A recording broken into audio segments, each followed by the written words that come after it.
ಲಕ್ಕುಂಡಿ ಕ್ರಾಂತಿ ಇತಿಹಾಸಕ್ಕಾಗಿ ಮನೆ ಬಿಟ್ಟುಕೊಟ್ಟ ಜನ, ಮಣ್ಣಿನಡಿ ಸಿಕ್ತು 3500 ವರ್ಷ ಹಳೆಯ ರಹಸ್ಯ. ನಮಸ್ಕಾರ ವೀಕ್ಷಕರೇ. ಭಾರತದಲ್ಲಿ ಎಷ್ಟೋ ಸಾಮ್ರಾಜ್ಯಗಳು ಮಣ್ಣಲ್ಲಿ ಮಣ್ಣಾಗಿವೆ, ಎಷ್ಟೋ ಕೋಟೆಗಳು ಕುಸಿದು ಬಿದ್ದಿವೆ. ಆದರೆ ಇತಿಹಾಸವನ್ನ ಉಳಿಸೋಕೆ ಜನರೇ ಮುಂದೆ ನಿಂತು ತಮ್ಮ ಸ್ವಂತ ಮನೆಗಳನ್ನೇ ದಾನ ಮಾಡಿದ ಉದಾಹರಣೆ ಎಲ್ಲಾದರೂ ಇದೆಯಾ? ಹೌದು, ಅದು ನಮ್ಮ ಕರ್ನಾಟಕದಲ್ಲಿದೆ. ಅದೇ ಗದಗದ ಲಕ್ಕುಂಡಿ. ಇವತ್ತು ಲಕ್ಕುಂಡಿಯಲ್ಲಿ ನಡೀತಾ ಇರೋದು ಸಾಮಾನ್ಯ ಕೆಲಸ ಅಲ್ಲ, ಅದೊಂದು ಪುನರ್ಜೀವನದ ಕ್ರಾಂತಿ. ಒಂದೇ ದಿನದಲ್ಲಿ ಸಾವಿರಾರು ಪುರಾತನ ವಸ್ತುಗಳು ಪತ್ತೆಯಾಗಿವೆ.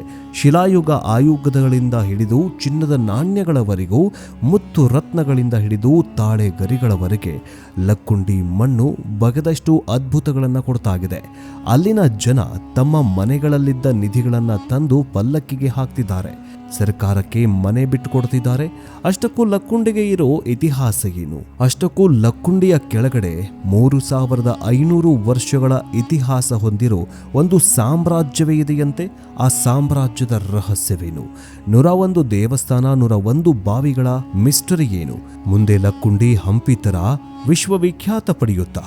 ಬನ್ನಿ ಇವತ್ತಿನ ಈ ವಿಡಿಯೋದಲ್ಲಿ ಲಕ್ಕುಂಡಿಯ ಗತ ವೈಭವ ಮತ್ತು ಕರಾಳ ಇತಿಹಾಸದ ಬಗ್ಗೆ ಎಳೆ ಎಳೆಯಾಗಿ ಬಿಡಿಸಿರ್ತೀವಿ. ಆದರೆ ಅದಕ್ಕಿಂತ ಮುಂಚೆ ಜನ ತಮ್ಮ ಮನೆಗಳನ್ನು ಬಿಟ್ಟುಕೊಡ್ತಾ ಇರೋದು, ಜನ ತಮ್ಮ ಮನೆಯಲ್ಲಿದ್ದಂತಹ ನಿಧಿ ಮತ್ತು ಪುರಾತನ ದೇವಸ್ಥಾನಗಳನ್ನು ಬಿಟ್ಟುಕೊಡ್ತಾ ಇರೋದು, ಸರ್ಕಾರಕ್ಕೆ ಒಪ್ಪಿಸ್ತಾ ಇರೋದು ಎಷ್ಟರ ಮಟ್ಟಿಗೆ ಸರಿ? ಕಮೆಂಟ್ ಮೂಲಕ ತಿಳಿಸಿ. ಬನ್ನಿ ವಿಡಿಯೋವನ್ನು ಶುರು ಮಾಡೋಣ.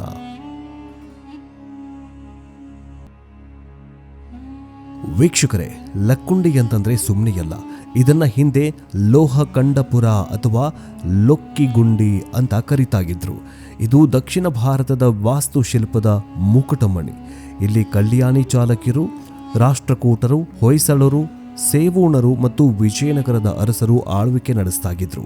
ಒಂದು ಕಾಲದಲ್ಲಿ ಇದು ಹೊಯ್ಸಳರ ಸಾಮ್ರಾಜ್ಯದ ರಾಜಧಾನಿಯಾಗಿತ್ತು. ಅಂದ್ರೆ ಇದರ ವೈಭವ ಹೇಗಿತ್ತು ಅಂತ ನೀವೇ ಊಹೆ ಮಾಡಿಕೊಳ್ಳಿ.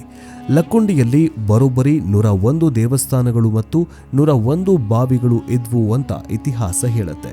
ಆದರೆ 14ನೇ ಶತಮಾನದಲ್ಲಿ ದೆಹಲಿ ಸುಲ್ತಾನರ ದಾಳಿಯಿಂದಾಗಿ ಎಷ್ಟೋ ನಾಶವಾದವು. ಈಗ ಉಳಿದಿರೋದು ಕೇವಲ 60 ಸ್ಮಾರಕಗಳು ಮಾತ್ರ. ಆದರೆ ಆ 60 ಸ್ಮಾರಕಗಳು ಕೂಡ ಒಂದೊಂದು ಅದ್ಭುತವನ್ನ ಹೇಳ್ತಾಗಿದ್ದಾವೆ. ಅಲ್ಲಿನ ಕಾಶಿ ವಿಶ್ವೇಶ್ವರ ದೇವಸ್ಥಾನದಲ್ಲಿ ರಾಮಾಯಣದ ಕಥೆಯನ್ನ ಕಲ್ಲಿನಲ್ಲಿ ಕೆತ್ತಲಾಗಿದೆ. ಅತ್ತಿಮಬ್ಬೆ ಕಟ್ಟಿಸಿದ್ದ ಬ್ರಹ್ಮ ಜೀನಾಲಯ ಇಲ್ಲಿನ ಅತ್ಯಂತ ಹಳೆಯ ಮತ್ತು ಸುಂದರ ಬಸದಿಯಾಗಿದೆ.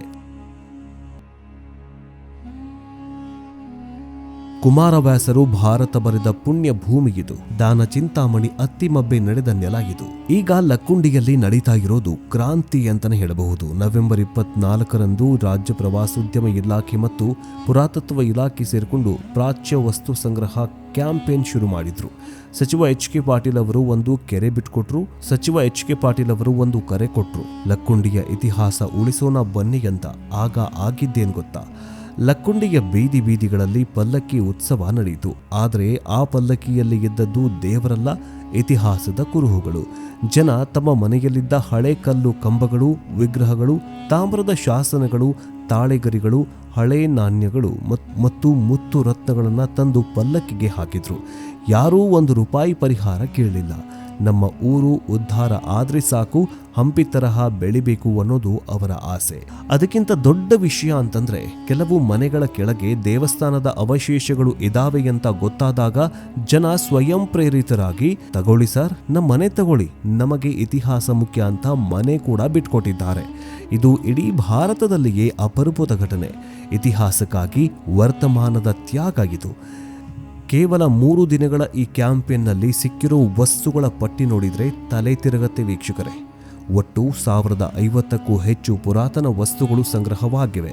ಸುಮಾರು 3500 ವರ್ಷ ಹಳೆಯ ಶಿಲಾಯುಧ ಸಿಕ್ಕಿದೆ. ಅಂದ್ರೆ ಲಕ್ಕುಂಡಿ ಕೇವಲ ರಾಜರ ಕಾಲದಲ್ಲ, ಆದಿಮಾನವರ ಕಾಲದಿಂದಲೂ ಕೂಡ ಇದೆ ಅನ್ನೋದಕ್ಕೆ ಇದು ಸಾಕ್ಷಿ. ಅತ್ತಿಮಬ್ಬೆಯ ಶಾಂತಿನಾಥ ಪುರಾಣದ ತಾಳೆಗರಿಗಳು ಸಿಕ್ಕಿವೆ. ನಾಣ್ಯಗಳು, ಲಕ್ಕುಂಡಿಯಲ್ಲಿ ಟಂಕಸಾಲೆ ಇತ್ತು, ಹಾಗಾಗಿ ಚಿನ್ನ, ತಾಮ್ರದ ಹಳೆಯ ನಾಣ್ಯಗಳು ಸಿಕ್ಕಿವೆ. ಶಾಸನಗಳು, ಹೊಸದಾಗಿ 5 ಶಾಸನಗಳು ಪತ್ತೆಯಾಗಿವೆ. ಅದರಲ್ಲಿ ಊರಿನ ಇತಿಹಾಸದ ಹೊಸ ಪುಟಗಳು ಇರಬಹುದು ಅಂತ ಹೇಳಲಾಗಿದೆ. ಇನ್ನು ಮಡಿಕೆಗಳು, ರೇಖಾಚಿತ್ರ ಲಿಪಿಗಳಿರುವಂತಹ ಮಡಿಕೆಗಳು ಸಿಕ್ಕಿವೆ. ಈಗ ಎಲ್ಲರ ಕಣ್ಣು ಯುನೆಸ್ಕೋ ವಿಶ್ವ ಪರಂಪರೆ ಪಟ್ಟಿ ಸೇರಿಸುವಂತಹ ಮೇಲಿದೆ. ಹಂಪಿ ಪಟ್ಟದಕಲ್ಲು ಸಾಲಿಗೆ ಲಕ್ಕುಂಡಿ ಸೇರಲೇಬೇಕು ಅನ್ನೋದು ಸರ್ಕಾರದ ಗುರಿಯಾಗಿದೆ. ಅದಕ್ಕಾಗಿ ಈಗ ಉತ್ಖನನ ಶುರುವಾಗಿದೆ. ಇನ್ನು ಲಕ್ಕುಂಡಿ ಹಂಪಿಯಿಂದ ಗೋವಾಗೆ ಹೋಗುವ ನ್ಯಾಷನಲ್ ಹೈವೇ 67ಕ್ಕೆ ಹತ್ತಿರವಾಗುತ್ತೆ. ಹಾಗಾಗಿ ಇದು ಪ್ರವಾಸಿಗರ ಸ್ವರ್ಗವಾಗುವ ಎಲ್ಲ ಲಕ್ಷಣಗಳು ಇದ್ದಾವೆ.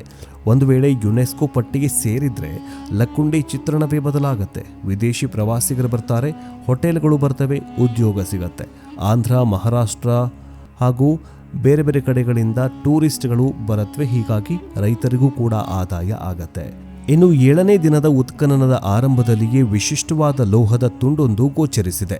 ಇದು ಹಣತೆಯ ಆಕಾರದಲ್ಲಿದ್ದು ಹಿಂದೆ ದೇವಸ್ಥಾನಗಳಲ್ಲಿ ಅಥವಾ ಶುಭ ಕಾರ್ಯಗಳಲ್ಲಿ ಕರ್ಪೂರ ಬೆಳಗಲು ಬಳಸ್ತಾಗಿದ್ದ ಉಪಕರಣ ಆಗಿರಬಹುದು ಅಂತ ವಿಶ್ಲೇಷಣೆ ಮಾಡಲಾಗಿದೆ.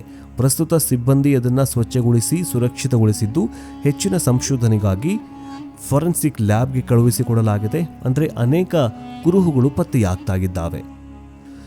ವೀಕ್ಷಕರೇ, ಲಕ್ಕುಂಡಿಯ ಕೋಟೆ ವೀರಭದ್ರೇಶ್ವರ ದೇವಸ್ಥಾನದ ಆವರಣದಲ್ಲಿ ಬೆಳಗ್ಗೆ 8 ಗಂಟೆಗೆ ಕೆಲಸ ಶುರುವಾಯಿತು.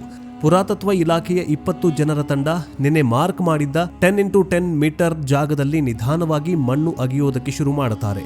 ಸುಮಾರು 4ರಿಂದ 5 ಇಂಚು ಆಳಕ್ಕೆ ಹೋದಾಗ ಕಲ್ಲಿನ ಒಂದು ವಿಶಿಷ್ಟ ಆಕೃತಿ ಕಾಣಿಸ್ತು. ಸ್ವಚ್ಛ ಮಾಡಿ ನೋಡಿದಾಗ ಅದು ಶಿವಲಿಂಗದ ಪೀಠ ಮತ್ತು ಪಾನಿಬಟ್ಟಲು ಅಂದರೆ ಶಿವಲಿಂಗಕ್ಕೆ ಅಭಿಷೇಕ ಮಾಡಿದ ನಂತರ ನೀರು ಹರಿದು ಹೋಗುವ ಭಾಗ ಸಿಕ್ಕಿದೆ. ಇದು ಸಾಮಾನ್ಯ ಶೋಧನೆಯಲ್ಲ, ಯಾಕಂದರೆ ಲಕ್ಕುಂಡಿ ಕೇವಲ ಜೈನ ಕಾಶಿ ಮಾತ್ರವಲ್ಲ, ಅದೊಂದು ಪ್ರಮುಖ ಶೈವ ಕೇಂದ್ರ ಕೂಡ ಆಗಿತ್ತು ಅನ್ನೋದಕ್ಕೆ ಇದು ಬಲವಾದ ಸಾಕ್ಷಿಯಾಗಿದೆ. ಪುರಾತತ್ವ ಇಲಾಖೆಯ ಅಧಿಕಾರಿಗಳು ಅಥವಾ ತಜ್ಞರು ಹೇಳ್ತಾರೆ, ಇದು ಕೇವಲ ಮೇಲ್ಭಾಗ ಮಾತ್ರ. ಇದರ ಒಳಗಡೆ ಇನ್ನೂ ದೊಡ್ಡ ದೇವಸ್ಥಾನದ ಅಡಿಪಾಯ ಅಥವಾ ಗರ್ಭಗುಡಿ ಇರುವ ಸಾಧ್ಯತೆ 90ರಷ್ಟು ಇದೆ ಅಂತ ಹೇಳ್ತಾಗಿದ್ದಾರೆ. ಕೇವಲ 2 ದಿನದಲ್ಲಿ ಇಷ್ಟು ದೊಡ್ಡ ಸಾಕ್ಷಿ ಸಿಕ್ಕಿರೋದು ಅಧಿಕಾರಿಗಳ ಉತ್ಸಾಹ ಹೆಚ್ಚಿಸಿದೆ. ಮುಂದಿನ ದಿನಗಳಲ್ಲಿ ನಂದಿ ವಿಗ್ರಹ, ರುದ್ರಾಕ್ಷಿ ಮಾಲೆಗಳು ಅಥವಾ ಚಿನ್ನದ ಬಿಲ್ವಪತ್ರೆಗಳು ಕೂಡ ಸಿಕ್ಕರೂ ಆಶ್ಚರ್ಯವಿಲ್ಲ ವೀಕ್ಷಕರೇ. ಇನ್ನು red zone no entry board ತಾಕಿದ್ದಾರೆ. ಶಿವಲಿಂಗ ಪೀಠ ಸಿಕ್ಕ ತಕ್ಷಣ ಗದಗ ಜಿಲ್ಲಾಧಿಕಾರಿ CN ಶ್ರೀಧರ್ ಅವರು ಪರಿಸ್ಥಿತಿಯನ್ನ ಗಂಭೀರವಾಗಿ ತೆಗೆದುಕೊಂಡು ಜನರಿಗೆ ಗೊತ್ತಾದರೆ ಮುಗಿಬೀಳ್ತಾರೆ, ಪೂಜೆ ಮಾಡೋದಕ್ಕೆ ಬರ್ತಾರೆ, ಉತ್ಖನನಕ್ಕೆ ತೊಂದರೆಯಾಗತ್ತೆ ಅನ್ನೋ ಕಾರಣಕ್ಕೆ ಒಂದು ಕಠಿಣ ಆದೇಶವನ್ನು ಹೊರಡಿಸಿದ್ದಾರೆ. ಆ ಆದೇಶದ ಪ್ರಮುಖಾಂಶ ಹೀಗಿದೆ: ಸಂಪೂರ್ಣ ನಿಷೇಧಾಜ್ಞೆ. ವೀರಭದ್ರೇಶ್ವರ ದೇವಸ್ಥಾನದ ಎದುರಿನ ಉತ್ಖನನ ಜಾಗಕ್ಕೆ ಸಾರ್ವಜನಿಕರು ಬರುವ ಹಾಗಿಲ್ಲ. No photo, no video. ಮೊಬೈಲ್ನಲ್ಲಿ ವಿಡಿಯೋ ಕ್ಲಿಕ್ಕಿಸೋದು, ವಿಡಿಯೋ ಮಾಡೋದು ಅಪರಾಧ ಅಂತ ಹೇಳಿದ್ದಾರೆ. ಅಧಿಕೃತದಾರರಿಗೆ ಮಾತ್ರ ಪ್ರವೇಶ, ಅಂದರೆ ಕೇವಲ ಪಾಸ್ ಹೊಂದಿರುವ ಅಧಿಕಾರಿಗಳು ಮತ್ತು ಕೆಲಸಗಾರರಿಗೆ ಮಾತ್ರ ಒಳಗಡೆ ಪ್ರವೇಶ ಅನ್ನುವಂತಹ ಆಜ್ಞೆಯನ್ನ ಮಾಡಿದ್ದಾರೆ. ಲಕ್ಕುಂಡಿ ಪಾರಂಪರಿಕ ಪ್ರದೇಶ ಅಭಿವೃದ್ಧಿ ಪ್ರಾಧಿಕಾರ ಈ ಜಾಗವನ್ನ ತನ್ನ ಸುಪರ್ದಿಗೆ ತೆಗೆದುಕೊಂಡಿದೆ. ಪೊಲೀಸರು ಕಾವಲು ಕಾಯ್ತಾ ಇದ್ದಾರೆ. ಲಕ್ಕುಂಡಿ ಈಗ ಅಕ್ಷರಶಃ ಒಂದು ಕೋಟೆಯಾಗಿ ನಿರ್ಮಾಣವಾಗಿದೆ. ಒಂದು ಕಡೆ ಇತಿಹಾಸ ಸಿಕ್ಕ ಖುಷಿ ಇದ್ರೆ, ಇನ್ನೊಂದು ಕಡೆ ವರ್ತಮಾನ ಆಚರಣೆಗೆ ಪೆಟ್ಟು ಬಿದ್ದಂತೆ ಕಾಣಿಸ್ತಾ ಇದೆ. ಲಕ್ಕುಂಡಿಯ ಜನರಿಗೆ ಕೋಟೆ ವೀರಭದ್ರೇಶ್ವರ ಅಂತಂದ್ರೆ ಪ್ರಾಣ. ಪ್ರತಿ ವರ್ಷ ಮಾರ್ಚ್ ತಿಂಗಳಲ್ಲಿ ಇಲ್ಲಿ ಅದ್ಧೂರಿ ಜಾತ್ರೆ ನಡೆಯುತ್ತೆ. ವಿಶೇಷ ಏನಂದ್ರೆ ದೇವಸ್ಥಾನದ ಎದುರು ದೊಡ್ಡ ಅಗ್ನಿಕುಂಡ ಹಚ್ಚಲಾಗತ್ತೆ. ಭಕ್ತರು ಕೆಂಡ ಹಾಯ್ತಾರೆ. ಆದರೆ ಈಗ ಏನಾಗತ್ತೆ? ಸರಿಯಾಗಿ ಅದೇ ಅಗ್ನಿಕುಂಡದ ಜಾಗದಲ್ಲಿ ಅಧಿಕಾರಿಗಳು ಗುಂಡಿ ತೋಡಿದ್ದಾರೆ. ಇದನ್ನ ಕಂಡು ಗ್ರಾಮಸ್ಥರು ಕೆಂಡಾಮಂಡಲರಾಗಿದ್ದಾರೆ. ನಮಗೆ 50 ವರ್ಷಗಳ ಇತಿಹಾಸವಿರುವ ಜಾತ್ರೆ ಮುಖ್ಯ, ನಿಮಗೆ ಮಣ್ಣು ಅಗೆಯೋದಕ್ಕೆ ಬೇರೆ ಜಾಗನೇ ಇಲ್ವಾ? ನಮ್ಮ ಧಾರ್ಮಿಕ ಭಾವನೆಗಳಿಗೆ ಯಾಕೆ ಧಕ್ಕೆ ತರ್ತಿದ್ದೀರಾ ಅಂತ ಗ್ರಾಮಸ್ಥರು ಜೊತೆಗೆ ದೇವಸ್ಥಾನದ ಕಮಿಟಿ ಮತ್ತು ಊರಿನ ಹಿರಿಯರು ಪ್ರಶ್ನೆ ಮಾಡ್ತಾ ಇದ್ದಾರೆ. ಅವರ ಕೋಪ ಏನಂದ್ರೆ, ದೇವಸ್ಥಾನದ ಕಮಿಟಿಗೆ ಒಂದು ಮಾತು ಹೇಳದೆ ಏಕಾಏಕಿ ಬಂದು JCB ಹಚ್ಚಿರೋದು. ಇನ್ನು 2 ತಿಂಗಳುಗಳ ಕಾಲ ನಡೆಯತ್ತಂತೆ ಉತ್ಖನನ. ಗ್ರಾಮಸ್ಥರ ಆಕ್ರೋಶಕ್ಕೆ ತುಪ್ಪ ಸುರಿಯುವಂತಹ ಮತ್ತೊಂದು ಸುದ್ದಿ ಇದೆ. ಪುರಾತತ್ವ ಇಲಾಖೆಯ ಮೂಲಗಳ ಪ್ರಕಾರ ಈ ಉತ್ಖನನ 1-2 ದಿನ ಮಾತ್ರ ಅಲ್ಲ, ಇದು ಕನಿಷ್ಠ ಅಂತಂದ್ರೆ 60 ದಿನ, ಅಂದ್ರೆ 2 ತಿಂಗಳು ಮುಂದುವರಿಯುವ ಸಾಧ್ಯತೆ ಇದೆ. ಆದರೆ ಮಾರ್ಚ್ ತಿಂಗಳಲ್ಲಿ ನಡೆಯುವಂತಹ ಜಾತ್ರೆಯ ಸಮಯದಲ್ಲೂ ಇಲ್ಲಿ ಗುಂಡಿಗಳು ಹಾಗೇ ಇರುತ್ತವೆ. ಹಾಗಾದ್ರೆ ಜಾತ್ರೆ ಎಲ್ಲಿ ಮಾಡೋದು? ಜಾತ್ರೆ ನಡೆಯೋದು ಡೌಟಾ? ಅಗ್ನಿಕುಂಡ ಹಾಯುವ ಭಕ್ತರ ಗತಿ ಏನು? ಜಿಲ್ಲಾಡಳಿತ ಈಗ ಧರ್ಮ ಸಂಕಷ್ಟಕ್ಕೆ ಸಿಲುಕಿಕೊಂಡಿದೆ. ಒಂದು ಕಡೆ ಇತಿಹಾಸ ಮತ್ತು ನಿಧಿ, ಇನ್ನೊಂದು ಕಡೆ ಜನರ ನಂಬಿಕೆ ಮತ್ತು ಜಾತ್ರೆ. ಇದನ್ನು ಹೇಗೆ ಉಳಿಸಬೇಕು ಅನ್ನೋದು ಈಗ ಯಕ್ಷ ಪ್ರಶ್ನೆಯಾಗಿದೆ. ಆದರೆ ಅದೇನೇ ಆಗಲಿ, ಲಕ್ಕುಂಡಿ ಈಗ ಇತಿಹಾಸ ಮತ್ತು ಭವಿಷ್ಯದ ನಡುವೆ ಸಂಘರ್ಷ ಎದುರಾಗಿದೆ. ಶಿವಲಿಂಗದ ಪೀಠ ಸಿಕ್ಕಿರೋದು ಸಂತೋಷದ ವಿಷಯ, ಆದರೆ ಅದಕ್ಕಾಗಿ ಜೀವಂತ ಸಂಸ್ಕೃತಿಯಾದ ಜಾತ್ರೆಯನ್ನ ಬಲಿ ಕೊಡೋದು ಸರಿಯಲ್ಲ.